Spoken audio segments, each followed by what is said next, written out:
So different missions require different types of leadership skills. Being a great operator does not necessarily mean that you know how to lead innovation or lead transformation. This is why I think Amazon today is still the most interesting company of the digital era. And it's because they've proven that they can be both a global world-class operator across many, many different business types and industries, and a systematic innovator. And that's our goal today, is to learn how can we be both of those things, both a world-class operator and a systematic innovator. Leaders obsess about customers. They work backwards to earn trust. And while they pay attention to competitors, they obsess about customers. And what I think is most important about that principle is the term obsess. We could have picked a more comfortable term, a term like we're customer-centric, we care about our customers, we're trying hard on behalf of our customers. Instead, we picked a word called obsession. We all know what obsession looks like when we're around it, right? Because somebody does something weird. They spend time, money, resources in a way that when people don't share that obsession, how does it come across? It comes across as literally irresponsible the way that they're doing it. And that is exactly why Amazon chose that term of obsession. So why is it that friction is so hard to solve? Friction is all the little things that we ask our customer to solve for because we haven't perfected, we haven't innovated, refined our capabilities enough, so they still have to do the job for them. But the problem with friction is we're typically blind to it. And we're typically blind to it because we're experts in our field.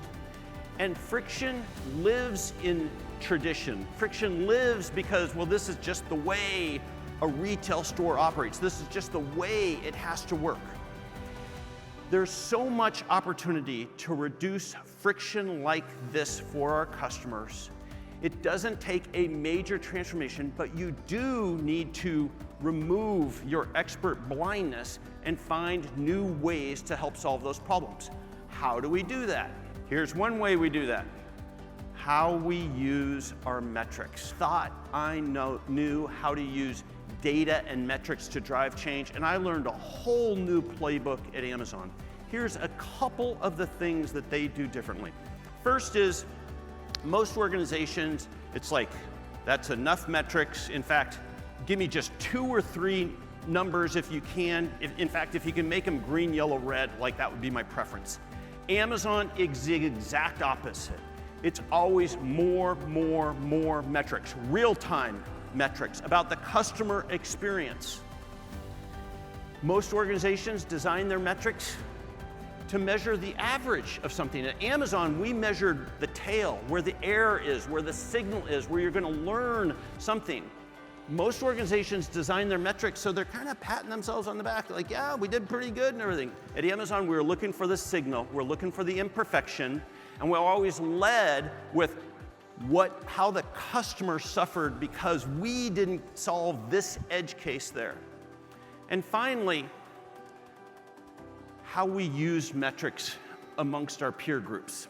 So the entire corporate rhythm of Amazon is a set of cascading metrics meetings where we would meet as co-team members to debate a set of metrics.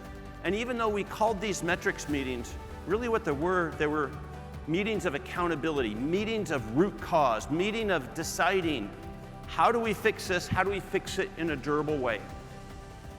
So if you want to improve friction, like we were talking about, spend more time designing your metrics and design them and use them as a way to find the signal of imperfection and then decide what to do about it. I've had the opportunity to work for and to study a set of what I consider to be big bet legends, leaders who I think are systematic about how they go about this. And I think they have 3 essential habits that other really good leaders really good operational leaders don't deploy when they're driving systematic change. Here's the 3 habits. First, they create clarity. Big bet legends do not suffer from vague notions of transformation or improvement or we have to do better for our customer. They get at the heart with specific language about what they are solving and why it's going to be worthwhile. Second thing they do, they maintain velocity. We all start off with commitment. We're going to prioritize this, but it quickly just evolves into a slow-moving slog. Big bet leaders take a transformation and they drive it relentlessly. They do not let it slow down because here's the 3rd habit coupled with this. They actually accelerate risk and value, deferring big commitments until they've de-risked it, right? So Michelangelo, 16th century artisan, said, "The greater risk is not that we aim too high and miss our mark, but that we aim too low and hit it."